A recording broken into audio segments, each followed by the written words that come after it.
नाशिकात रंगपंचमी उत्सवाला गालबोट, दोन्ही सख्या भावांच्या हत्येनं नाशिकमध्ये खळबळ।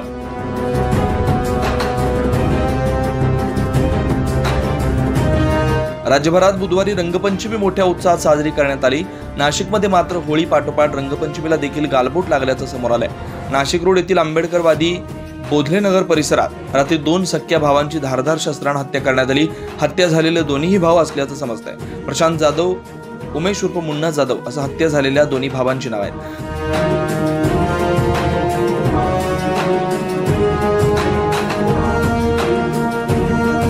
सदर घटनेची माहिती उपनगर पोलिसांना मिळताच त्यांनी घटनास्थळी दाखल होऊन पाहणी केली। दोन्ही भावांचे मृतदेह जिल्हा रुग्णालयात दाखल करण्यात आले असून दोन्ही व्यक्ती उपमुख्यमंत्री अजित पवार गटाचे असल्याचं सांगण्यात येत आहे। ही हत्या का करण्यात आली यावर अद्यापपर्यंत माहिती मिळालेली नसून पोलिसांनी या खुनाच्या तपासाकरता 4 टीम तयार केल्यात। पोलिसांचा काही व्यक्तींवर संशय असून लवकर आरोपी ताब्यात मिळतील असा अंदाज आहे। या हत्येनं परिसरात तणाव निर्माण झाला असून रात्री उशिरापर्यंत जमावानं प्रचंड गर्दी केली होती। या खुनाबाबत अधिकृत माहिती नाशिकच्या पोलीस उपायुक्त मोनिका राऊत यांनी माहिती दिली आहे।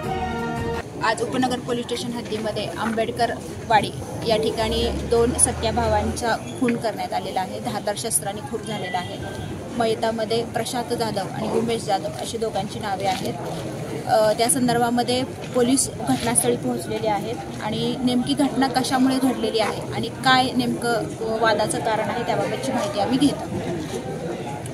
मॅडम, पुढील तपास जो करणार याच्यामध्ये संशयित आरोपींपर्यंत आपण पोहोचलात का? नाही, संशयित आरोपींच्या अनुषंगाने काही नावं आमच्या समोर आलेली आहेत। 4 टीम या ठिकाणी रवाना झालेल्या आहेत। क्राईम ब्रांचच्या देखील 2 टीम ह्याच्यामध्ये आहेत। तर आरोपी हे लवकरात लवकर आमच्या ताब्यामध्ये आहेत। 9 न्यूज महाराष्ट्र ब्युरो, नाशिक।